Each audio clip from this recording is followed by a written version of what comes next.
Okay, and welcome back to part 2 of our Lizardmen vs Bretonians battle report.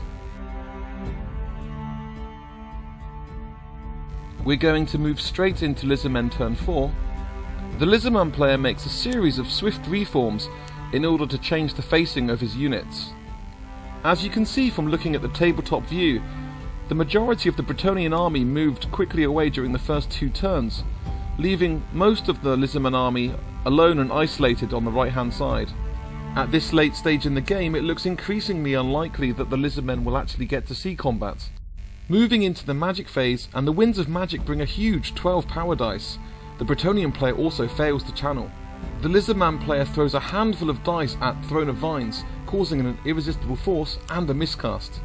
The Slan fails to avoid the miscast and then suffers the magical feedback result. Both the Prophetess and the Slan took a wound, but neither were killed by the result. The subsequent power drain then prematurely ended the magic phase. In the combat phase, the Pegasus Lord does 4 wounds to the Skinks. One of the Skinks passes his parry save, but the remaining 3 are taken off as casualties. The Pegasus Knights and their mounts also target the Skinks.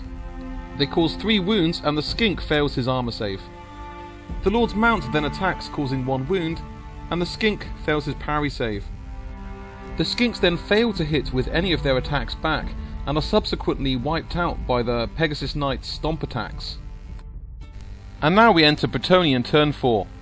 After annihilating the Skink unit, the Bretonian player now decides to play the game safe by starting a mass retreat across the board back to his own corner.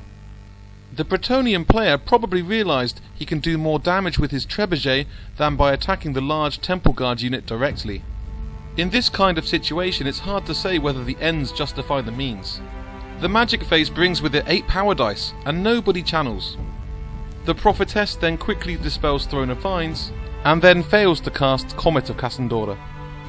Into the shooting phase, and the first trebuchet gets a direct hit on the large Lizardman unit with hand weapons, and causes a total of 7 casualties as none pass their saves. To add insult to injury, the second trebuchet also gets a direct hit on the same unit. However, this time luck is not with the Bretonian player, as he only manages to wound one of the Lizardmen. The Lizardman fails his save and is taken off as a casualty, and as always, the Saurus pass their panic check. Okay, I'm moving into Lizardmen turn 5, and first an apology, as some of the tabletop photos aren't actually accurate to this turn of the game. I had to take some of the earlier photos, although not much has moved, so you're not missing much. To put it simply, the Lizardman player is trying to play catch-up with the Bretonians. The magic phase brings 7 power dice, and the Bretonian player also manages to channel 1. The Slan then casts Regrowth on the Saurus unit with irresistible force. He rolls an 8 on the miscast table, but avoids taking a wound, and this then ends the magic phase. We're now looking at turn 5, and for the Bretonian player this was an incredibly uneventful turn. So uneventful in fact there's no footage. But basically what happens is, he crowds more of his models in around the BSB in the corner, while keeping out of range of the Slan. He also decides not to cast any magic or shoot in order to not give any victory points away. And here we are, turn 6.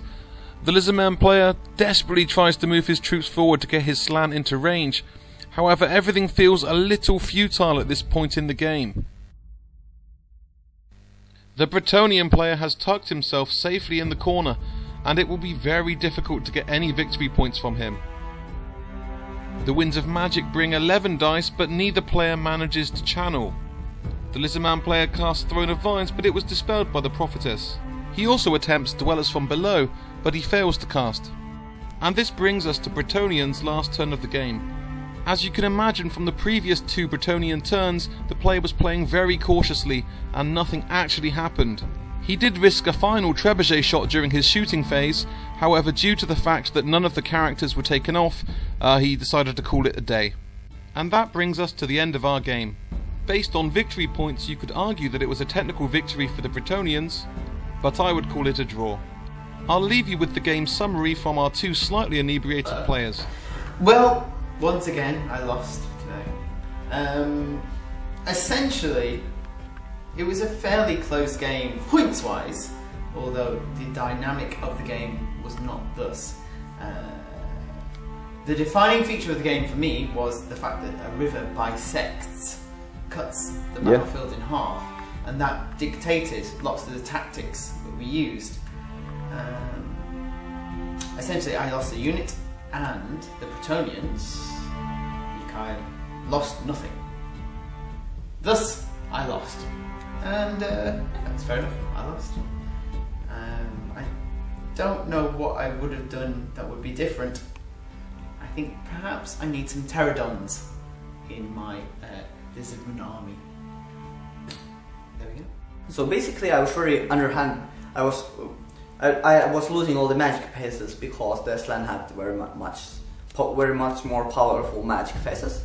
So I couldn't really go to the offensive because anything I can't kill in one turn would be like a terrible massacre because they got like all the buffs from the Lore of Life.